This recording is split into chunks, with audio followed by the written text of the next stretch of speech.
سمندر کا کنارہ، صبح کی روشنی، مچھلیوں سے بھرا پانی۔ ایک بستی تھی سمندر کے کنارے۔ لوگ مسلمان تھے، اللہ کو مانتے تھے، نماز پڑھتے تھے، لیکن ایک دن انہوں نے ایک چال چلی، اللہ کے حکم کو توڑنے کی چال۔ اور اس چال کا انجام، وہ انجام جو قرآن کریم نے آج تک محفوظ رکھا ہوا ہے۔ قرآن کریم کی سورۃ البقرہ آیت نمبر 65 میں اللہ پاک ارشاد فرماتا ہے، تم ان لوگوں کو جانتے ہو جنہوں نے ہفتے کے دن میں زیادتی کی، ہم نے ان سے کہا ذلیل بندر بن جاؤ۔ یہ محض ایک عذاب کی کہانی نہیں، یہ اس سوچ کا انجام ہے کہ جو سمجھتی ہے کہ اللہ پاک کو دھوکہ دیا جا سکتا ہے۔ بنی اسرائیل اللہ پاک کی چنی ہوئی قوم، جن پر اللہ پاک نے انبیاء کرام کو بھیجا، کتابیں نازل کی، معجزات دکھائے، لیکن یہ قوم بار بار ڈگمگاتی رہی، بار بار اللہ پاک کے احکام سے روگردانی کی۔ تاریخ طبری کے مطابق یہ واقعہ ایلا نامی ساحلی بستی کا ہے جو بیرائے احمر کے کنارے آباد تھی۔ یہ بستی بنی اسرائیل کی ایک شاخ کی آبادی تھی جو مچھلی پکڑ کر گزارا کرتی تھی۔ اللہ پاک نے انہیں ایک آزمائش میں ڈالا اور وہ آزمائش ہفتے کے دن سے جڑی تھی۔ اللہ پاک نے بنی اسرائیل کو حکم دیا تھا، ہفتے کے دن یعنی سبت کے دن مچھلی نہ پکڑو، یہ دن عبادت کا دن ہے، آرام کا دن ہے، اللہ پاک کی یاد کا دن ہے۔ قرآن کریم کی سورۃ النساء آیت نمبر 154 میں اس حکم کا ذکر ہے کہ بنی اسرائیل سے سبت کے دن کے بارے میں پختہ عہد لیا گیا تھا، لیکن اللہ پاک نے ایک عجیب آزمائش بھی رکھ دی تھی۔ قرآن کریم کی سورۃ الاعراف آیت نمبر 163 میں اللہ پاک ارشاد فرماتا ہے، ان سے اس بستی کا حال پوچھو جو سمندر کے کنارے آباد تھی، جب وہ سب کے معاملے میں حد سے گزر گئے، جب سب کے دن ان کو مچھلیاں کھل کر آتی تھی اور جب سب نہ ہوتا تو نہیں آتی تھی۔ اس طرح ہم ان کی نافرمانی کی وجہ سے انہیں آزماتے تھے۔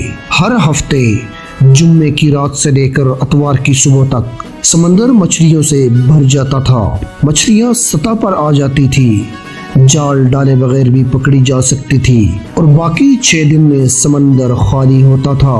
یہ اللہ پاک کی آزمائش تھی، صریح، واضح اور براہ راست۔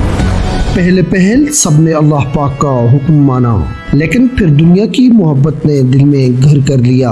سمندر میں مچھلیاں دیکھ کر آنکھیں للچاتی تھیں، تجارت کا نقصان دل کو کاٹتا تھا، اور پھر ایک شخص نے وہ چال سوچی جو بظاہر حکم توڑنا نہ لگے لیکن اصل میں اللہ کے حکم کی دھجیاں اڑا دے۔ چال یہ تھی کہ جمعے کی رات جب مچھلیاں آتی تھی، جال بچھا دو، ہفتے کے دن جال پانی میں رہنے دو، خود گھر بیٹھے رہو، اتوار کو جال اٹھا لو اور مچھلیاں گھر لے آؤ، ہم نے تو ہفتے کے دن خود کچھ نہیں پکڑا۔ یہ ان کی دلیل تھی، لیکن اللہ پاک نے دیکھا کہ یہ چال تھی، یہ مکر تھا، یہ اللہ پاک کے حکم کو الفاظ میں مانتے ہوئے روح میں توڑنا تھا۔ بستی 3 حصوں میں بٹ گئی۔ پہلا گروہ وہ جنہوں نے چال چلی، جالوں کے ذریعے مچھلیاں پکڑتے رہے، اپنی تجارت چمکاتے رہے اور اللہ پاک کے حکم کا مذاق اڑاتے رہے۔ دوسرا گروہ وہ جو خود گناہ نہیں کرتے تھے لیکن گناہ کرنے والوں کو روکنے کی بھی ہمت نہیں رکھتے تھے، وہ کہتے تھے کہ کیا فائدہ، وہ مانیں گے نہیں۔ تیسرا گروہ وہ جنہوں نے نہ خود گناہ کیا نہ گناہ گاروں کے ساتھ ملے اور کھل کر منع بھی کیا۔ قرآن کریم کی سورۃ الاعراف آیت نمبر 164 میں تیسرے گروہ کی بات محفوظ ہے۔ جب کسی نے پوچھا کہ تم ان لوگوں کو کیوں نصیحت کرتے ہو جنہیں اللہ پاک ہلاک کرنے والا ہے، تو انہوں نے جواب دیا تاکہ تمہارے رب کے سامنے ہماری معذرت ہو اور شاید وہ ڈر جائیں۔ یہ وہ لوگ تھے جو اللہ پاک کے سامنے اپنی ذمہ داری ادا کر رہے تھے، چاہے نتیجہ کچھ بھی ہو۔ ایک صبح بستی کی فضا بدلی ہوئی تھی، گناہ کرنے والے لوگ رات کو اپنے گھروں میں گئے تھے اور صبح کو جو باہر آئے وہ انسان نہیں تھے۔ قرآن کریم کی سورۃ البقرہ آیت نمبر 65 میں اللہ پاک کا فرمان ہے، ہم نے ان سے کہا کہ ذلیل بندر بن جاؤ۔ اور سورۃ الاعراف آیت نمبر 166 میں اللہ پاک ارشاد فرماتا ہے کہ جب انہوں نے اس چیز سے سرکشی کی جس سے روکا گیا تھا، ہم نے ان سے کہا کہ ذلیل بندر بن جاؤ۔ نیک لوگ صبح اٹھے اور بستی میں نکلے، گلیاں خاموش تھی۔ وہ گھر جن سے ہر روز آواز آتی تھی آج بند تھے، دروازے بند، کھڑکیاں بند۔ انہوں نے آوازیں دی، کوئی جواب نہ آیا۔